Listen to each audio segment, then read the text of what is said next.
De acordo com o Código de Defesa do Consumidor, o comprador de um imóvel em construção pode desistir do negócio se não tiver mais condições econômicas de arcar com o financiamento. Mas, para o STJ, a devolução se torna irreversível se o proprietário já recebeu as chaves e ocupou a unidade. Entenda os detalhes dessa decisão na reportagem de Lanucci Martins. Comprar um imóvel na planta ou em construção costuma ser vantajoso por causa do preço mais baixo. Mas os riscos dessa negociação são grandes. Um deles é não conseguir pagar todas as parcelas. E aí, desistir da compra pode ser tão difícil quanto pagar o débito. A negociação em si, no sentido de comunicar à construtora que eu não poderia arcar com a compra e fazer a papelada da devolução, não foi em si complicado. O que foi difícil, lento, foi receber de volta o dinheiro. Mesmo assim, o psicólogo teve sorte. Ele foi amparado pelo Código de Defesa do Consumidor, que garante ao comprador de um imóvel em construção o direito de desistir do negócio e receber as parcelas já pagas. A contrapartida é arcar com uma taxa de 25% do valor do empreendimento para pagar despesas administrativas. Mas o direito à desistência envolve uma série de fatores que nem sempre escrevem histórias bem-sucedidas. Um caso decidido aqui no STJ chamou a atenção porque o consumidor resolveu desistir da compra depois de receber as chaves e ocupar o imóvel por 2 anos. Apesar da jurisprudência já consolidada no tribunal sobre a possibilidade de desistência, nesse caso os ministros tiveram outro entendimento, o de que depois da ocupação, o comprador não pode mais cancelar o negócio. O posicionamento partiu dos ministros da segunda sessão do STJ.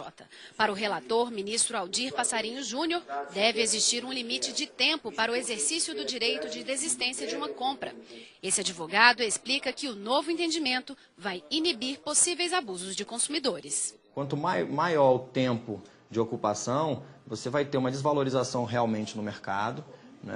Nesse caso dos 2 anos. Em 2 anos você pode ter edificação de outras obras que modifiquem o valor da própria terra onde está edificado aquele imóvel. Então, isso tudo gera um prejuízo para a construtora e é uma regra geral do direito, que todo aquele que causa dano é obrigado a reparar. Mas, para a Associação dos Mutuários e Consumidores de Imóveis de Brasília, a nova interpretação do assunto não deve ser aplicada a certas situações. Um exemplo, o comprador que recebe um imóvel e, depois de emitido na posse, ele começa a desconfiar de algumas irregularidades, como, por exemplo, cômodos pequenos, e vai fazer a verificação, observa que realmente o imóvel está em desconformidade com o que lhe foi prometido. Cabe a ele, nos termos da lei, pedir o abatimento do preço, o complemento da área ou a rescisão do contrato. E para quem sonha com a casa própria, fica a dica. Que antes mesmo de comprar, analisem qual seria a penalidade no caso da desistência, coisa que ninguém faz, porque a pessoa quando compra sempre acha que vai conseguir pagar, então não analisa antecipadamente o que vai acontecer se ela precisar desistir. Enfim, aquilo que o brasileiro, infelizmente, e eu me incluo, não tem o hábito de fazer, que é ler, estudar, antes de fazer um negócio tão importante quanto a compra de um imóvel.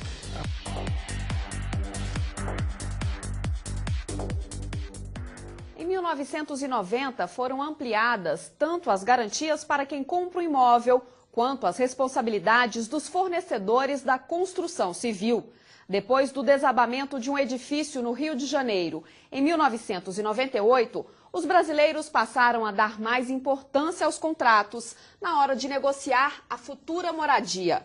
Hoje vamos tirar dúvidas sobre esse assunto com o diretor-presidente do Instituto Brasileiro de Estudo e Defesa das Relações de Consumo, Geraldo Tardan. Obrigada pela presença aqui no STJ Cidadão. Obrigado a vocês pelo convite. Nós vamos ter perguntas de consumidores e a primeira é de um comerciante. Vamos ouvir? Vamos escutá-las. Se eu financiar um imóvel, quanto tempo que eu tenho para desistir do imóvel se eu pago alguma multa? Se esse financiamento for efetivado por um banco, ou seja, pelo sistema financeiro da habitação ou algum tipo de carteira hipotecária, ele não pode renunciar a esse contrato. Não cabe a ele a desistência, nem com pagamento de qualquer tipo de multa. Porém, se ele comprou esse imóvel parceladamente com a construtora, é uma outra situação. Se ele ainda não tomou posse do imóvel, ele pode fazer uma rescisão de contrato e os tribunais têm entendido que ele perde o sinal, que é a arras. O sinal está lá no artigo 420 do Código Civil. É uma lei que traz o arrependimento, então é uma multa pelo arrependimento, ele vai perder isso.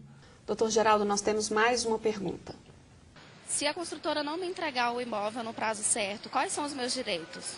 Ela tem direito a lucro cessante, que é o valor do aluguel desse imóvel multiplicado pelo período de atraso. Então, se atrasar 8 meses, 10 meses, o aluguel for 1.000, ela vai ganhar R$10.000.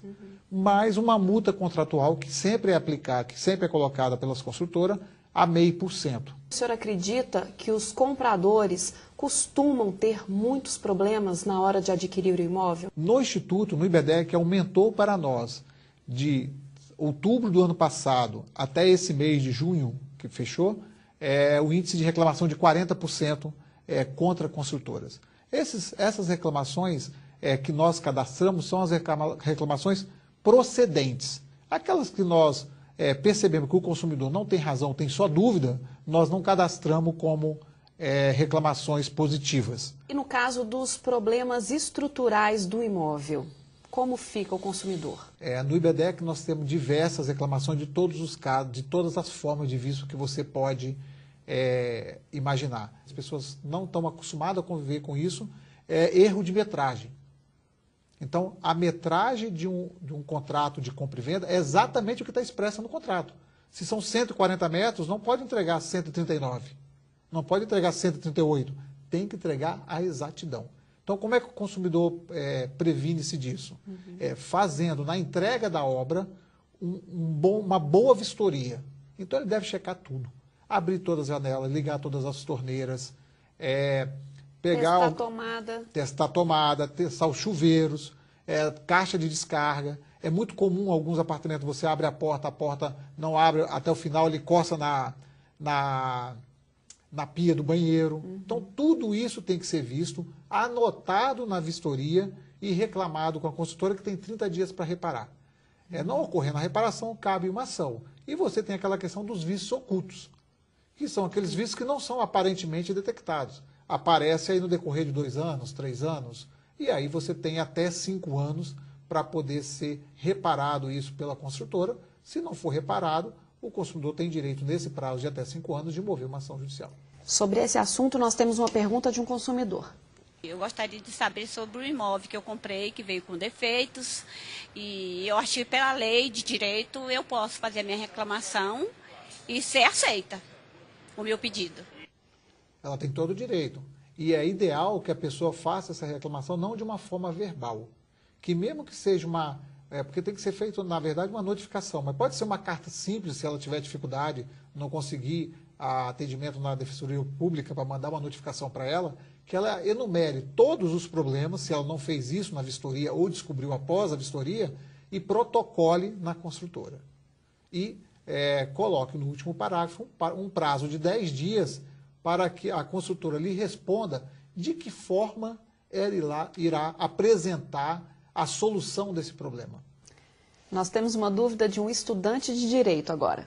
Gostaria de saber quais as observâncias legais devem ser feitas quando eu vou comprar um imóvel. Você tem que tirar a certidão de regularidade do imóvel, certidão do vendedor, certidão da Receita, da Fazenda, se for casado, do marido e da esposa, a certidão civil, criminal, da Justiça Distrital, da Justiça Federal ou nos outros estados, das justiças estaduais.